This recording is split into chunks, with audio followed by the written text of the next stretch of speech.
Hey everyone, I made this video to show you my absolute favorite dehydrated backpacking meal. It's perfect for cold soaking, which is what I use it for, and obviously even better heated up. In the morning before setting off on the trail, I'll just pour the mixture into my container of choice, give it a shake to level out the mixture, and whatever height the mixture takes in the jar, add twice as much water. Give it a shake, stick it in your pack, and hit the trail. And make sure to put the seasoning packet somewhere safe because you'll definitely want that for later. And here it is after 6 hours, just 6 hours of cold soaking, and you can see the couscous has completely hydrated and puffed up. The raisins are heavy, so they tend to sit at the bottom. And we'll have a look inside, and you can see the chickpeas are nice and plump. And we'll zoom in on the olives, and all of those are hydrated nicely as well.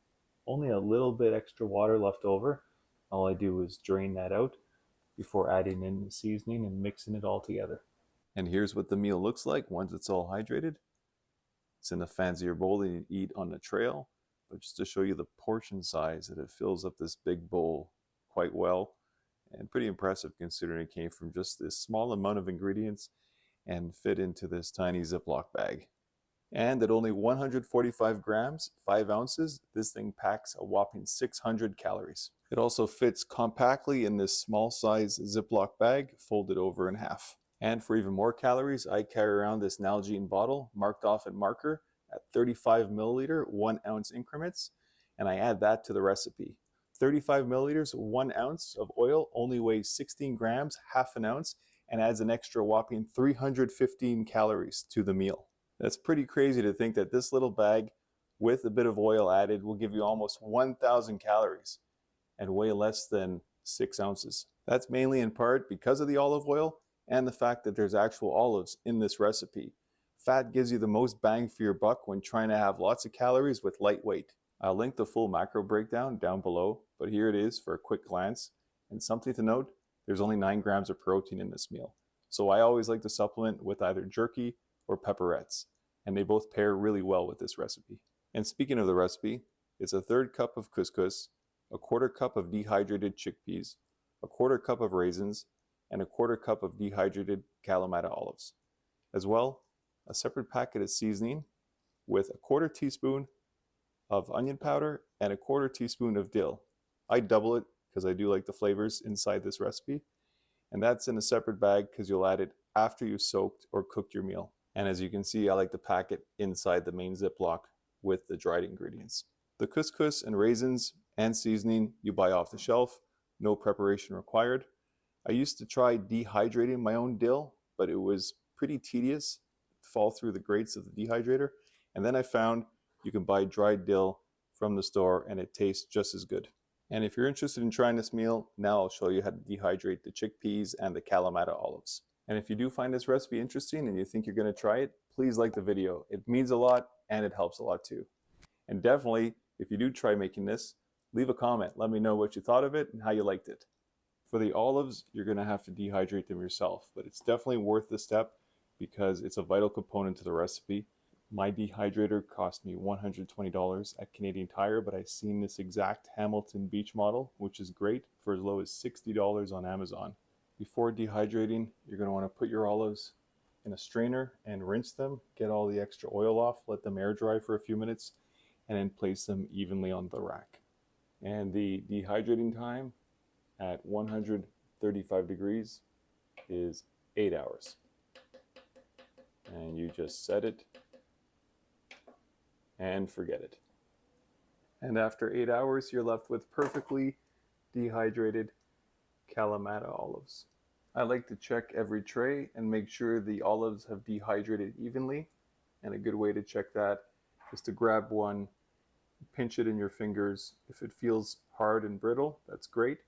If it squishes a bit and seeps out any oil, you know to put it back in for a little longer.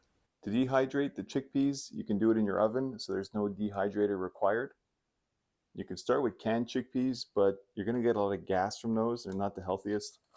And cheaper to buy raw chickpeas, like so. They're tiny and rock hard. My method is soaking them overnight, These have been soaking for 10 hours. You can see the difference in size. They've ballooned up and hydrated. The next step is to boil them.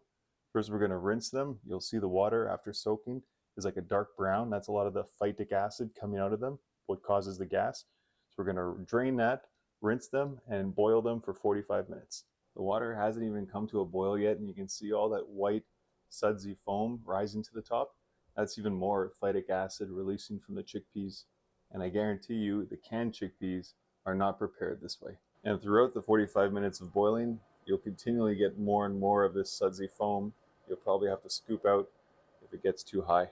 Once they're boiled, after 45 minutes, rinse them with cold water to stop the cooking process and rinse off whatever phytic acid is left over. And then I like to spread them evenly across some paper towel and let them air dry for 45 minutes. And then the last step is to spread them evenly over some parchment paper. If you have extra, put them aside to do a second batch later on. And you set your oven to 170 degrees Fahrenheit and let them sit for 6 hours. And the chickpeas are done. I kept mine in for an extra hour, so 7 hours total. Depending on your oven strength, you may need to keep yours in for longer. Start with 6 hours at 170. See how it goes. And look, perfectly dehydrated. We'll grab one from before we put them in the oven, and you can see the difference in size. And for the second batch, I'm going to be doing them in a dehydrator. Dehydrator only goes to 160. I thought 170, so we'll be doing it at 160, and I'll start with 6 hours and see how it goes. And I'll be able to compare the difference and show you what they look like in the dehydrator versus in the oven.